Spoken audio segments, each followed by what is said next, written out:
So this is my evaluation question one for my A2 music video. This is a screen recording in the same style as I did in the previous year, so I can freely talk about my ideas and show what I'm talking about at the same time. So I'm going to read the question: in what ways does your media product use, develop, or challenge forms and conventions of real media products? The real media product this year was music videos. The forms and conventions of real music videos, they can often be very varied. It depends on the genre of the music or the style of the director. Um, with the song I chose, I thought a narrative, sort of a happy beginning, happy ending would fit well because of the change of pace throughout the song. I thought, instead of trying to find the forms and conventions of the real media product, I looked into breaking down what was inside. So I looked into the characters and I thought about the conventions of the characters, the stereotypes of the characters almost, and I had I chose to have two characters, a female and a male, and I chose to play out the stereotypes of both those. So I did the aggressive, oppressing male and on women, the controlling man in a relationship, and I did the saucy and flirtatious woman who uses her ways to woo men into her net, and it's simply two people within the relationship who collide and bounce off each other as much as they do, but no matter what, they always come back to each other and cannot resist each other in the end. So I thought, what can I do to make these so clean cut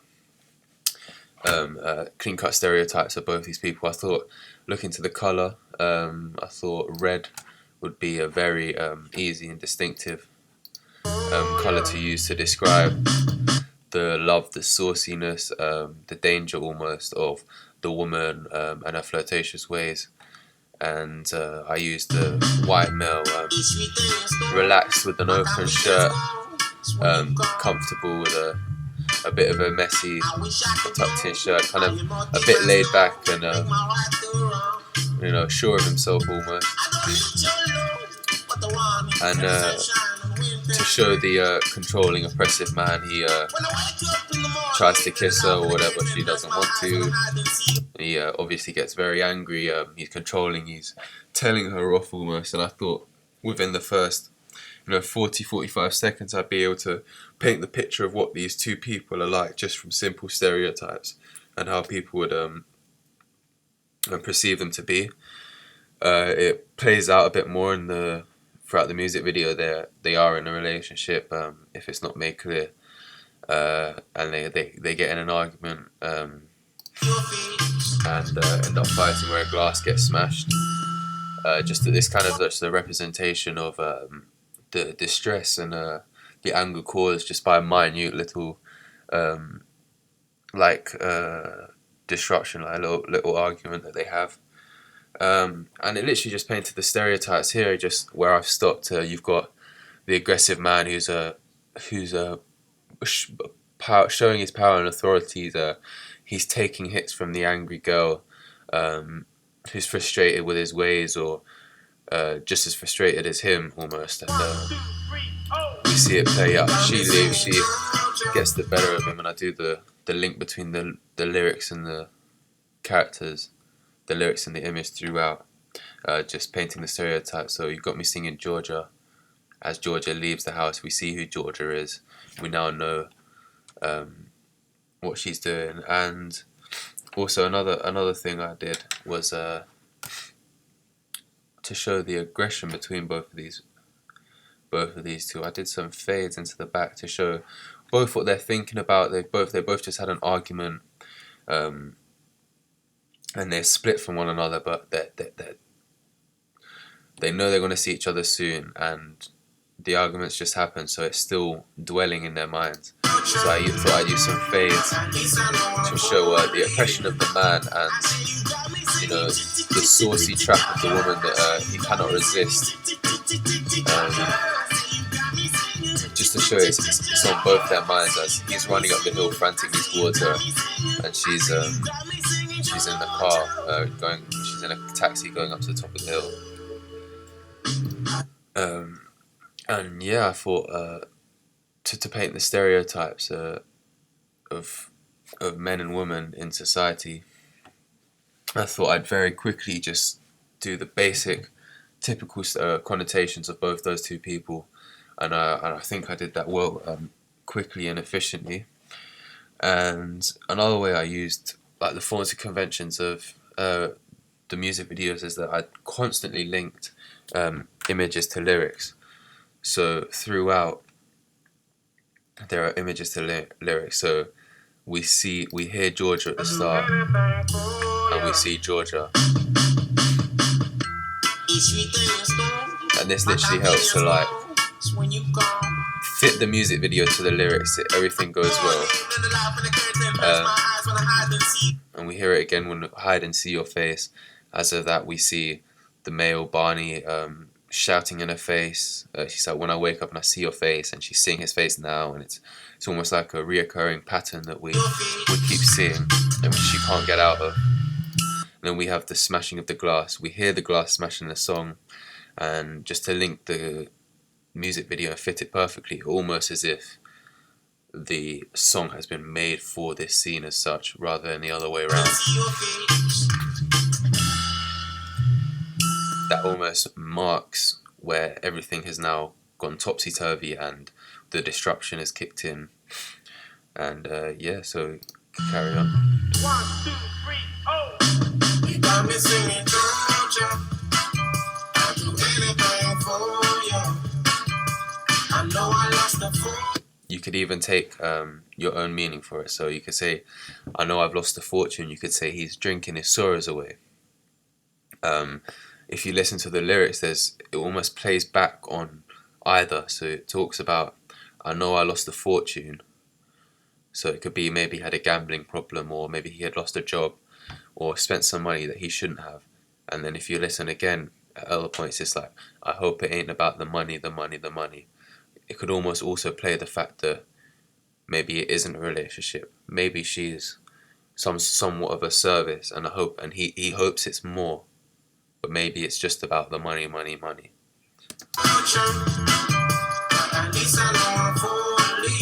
And he's falling. As he's falling, you can see he's breaking down, he's crumbling. He's putting his hands in his head. Georgia gets the side at the same time the music goes Georgia. Barney's calling her phone. We could see the Georgia. That could be him calling. He could be shouting through the phone, waiting for her to answer. He's got me singing. You could have the blink. Someone, when watching my music video and critiquing it, said, "Oh, I like that. It was unintended, but the flashing of the screen, the black flashes, could also be taken as blinks. So you could almost as if he's focusing on his phone. Maybe he was crying, he was outraged, and was trying to look at his phone." And we have another direct link there to Georgia and the name on the phone, the image and lyric relationship there.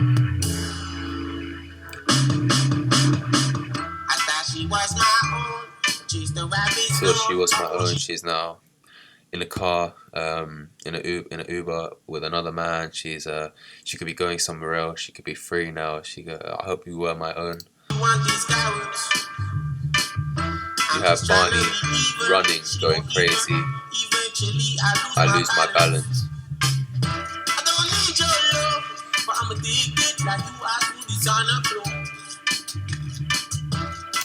And just here as well, I saw that when my driver actor had driven out, the light from the lamppost had almost made it go pitch black in the car. And as I had zoomed in to go into his eyes, to almost catch the male gaze, which wasn't as successful, I thought that if I had cut that out of hoping I don't overdose, switch off the light, almost representing an overdose where everything goes black, and I guess you pass away,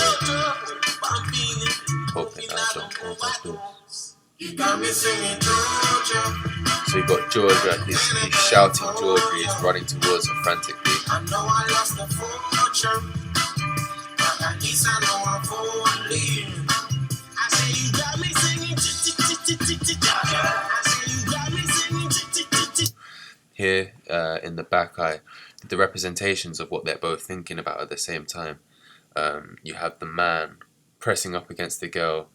She enjoys it, but she cannot take too much. She there's only so much she can handle, and I let this play out, and it's in both of their minds. And as she walks out, she's replaying the scene in her head, and we get focused back on Georgia as the lyrics say Georgia again. I just hope it in the money. And every time I cut to money and the high pitched note, I would then change the song and I would jump it forward ever so slightly. I just hope it ain't the money. Love me, honey. You got me singing Georgia. I'll do anything for you. I know I lost the, at least I know I'm falling. I say you got me singing And then lastly, Georgia, as he gets to her, pulls her in close. We have the narrative closing up again, the stereotypical characters where they cannot help but resist each other, coming back for the positive ending at the end. And then finishing it off with Georgia, we start and finish with Georgia at the start of the scene and at the end. That's related to Goodwin's theory. Goodwin's theory was the relationship between the images and the lyrics. Like here, I did my case study on Oasis, Cast No Shadow. They did the same thing within their lyrics. They were related to the images involved on the screen, and it's one of the most easiest and successful ways to just efficiently almost to just follow the music, listen to the lyrics, and you can almost find your music video within that. So that's how I thought I'd use the forms and conventions of real media products, and to then develop the forms of conventions. I thought about the star image. Star image as such is a positive thing. It's about making the artist, the star of the show, the main focus. In my production, Georgia, the song is sung by Tiggs the Author, who is a male. Obviously, he's a artist, and I'm not able to feature him, of course, in my music video singing at any point. So I thought I would develop this and almost flip it on its back. I'd make not necessarily the star image, but the character image, or the star character. I thought I would focus on the one individual within the production, make them the main focus. Of course, Georgia, as said in the title, but like I said, flip this on its back, and I painted a negative image. I painted a negative image where almost a toxic, a poison theme, where everywhere she goes, everything she goes near, can be seen negatively upon. Here I had Michael Jackson. Michael Jackson obviously being a very positive star of his own show at every single point, the main man, to this where we have Georgia at points where she can be seen in the dark, she can be seen walking away in negative lights from low angles, and painting her in a negative way. My confidence goes when you gone. I wish I could know. What helped me with this negative character is the fact that I could use it to my advantage, painting the negative pictures of her, and the negative connotations around her. I could then develop that further onto my other character being controlling and like an oppressive man within a relationship. I then developed Laura Mulvey's theory on the male gaze. So her character herself made it very easy for me to develop my other character as well. So her character being dangerous, flirtatious, and saucy in a short red dress, representing that danger, that no-go area, helped to just develop how a man with his male gaze will bypass any of that and almost not care as such to the dangers he might put himself in simply for to be with that lady. So yeah, Laura Mulvey's male gaze was definitely one I chose to use. You could see already once he sees her, he's I say caressing her, but definitely flirting with her, holding her hand, making her feel special.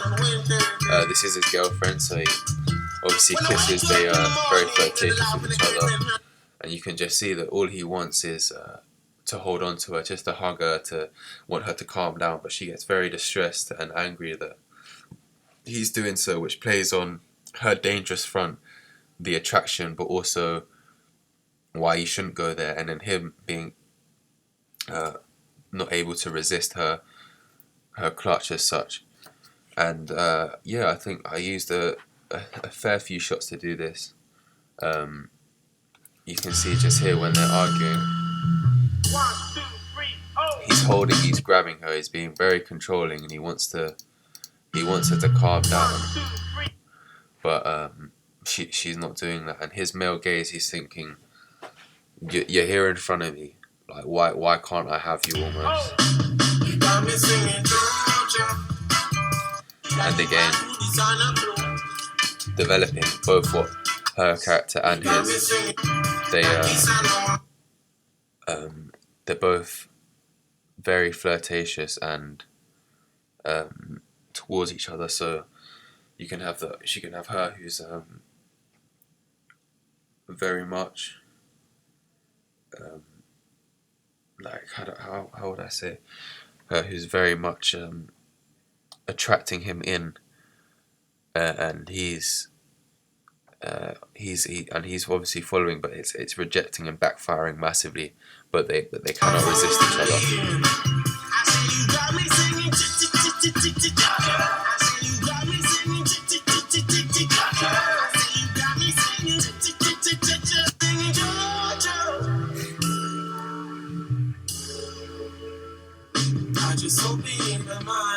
And this shot as well, to portray the male gaze, you have unintentionally, you have groups of men walking past. This could portray her character as well, her being a young lady in a short red dress out late at night, with the lyrics, I hope it ain't about the money, the money, the money, the money.